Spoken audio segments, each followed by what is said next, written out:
Sir కూటమి ప్రభుత్వం వచ్చిన దగ్గర నుంచి ఎలా ఉంది సార్ ప్రభుత్వం? అన్ని ప్రభుత్వం చాలా బాగా ఉందండి. కానీ ఉచిత బస్సు అనేది ఆడవాళ్ళకి తీసేయాలండి. అది మటుకి చాలా ఇబ్బందికరంగా ఉంది.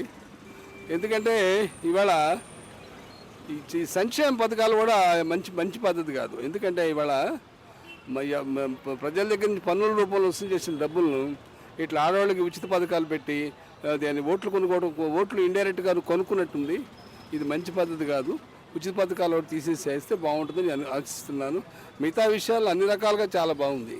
ఈ ఉచిత పథకాల్లో మీకు ఏది తీసేయాలని మీరు అనుకుంటున్నారు సార్?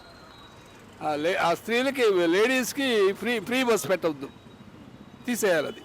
ఎందుకని అనుకుంటున్నారు సార్? ఎందుకంటే ఇప్పుడు మామూలు సగటు ప్రయాణికులు ప్రయాణించాలని సీట్లు దొరకట్లా, చాలా ఇబ్బందికరంగా ఉంది. డబ్బులు పెట్టి పే చేసేవాడు బస్సు ఎక్కాలంటే చాలా కష్టంగా ఉంది. ఇది అంత మంచి పద్ధతి కాదు. జయప్రకాష్ నారాయణ, మరి కలెక్టర్ జయప్రకాష్ నారాయణ లోక్సత్తా నాయకుడు చెప్పాడు, ఏది ప్రజలకి ఉచితంగా ఇవ్వకూడదు. ఉచితంగా ఇస్తే వాళ్ళకి సోమరపోతులను తయారు చేసినట్టు అవుతుంది.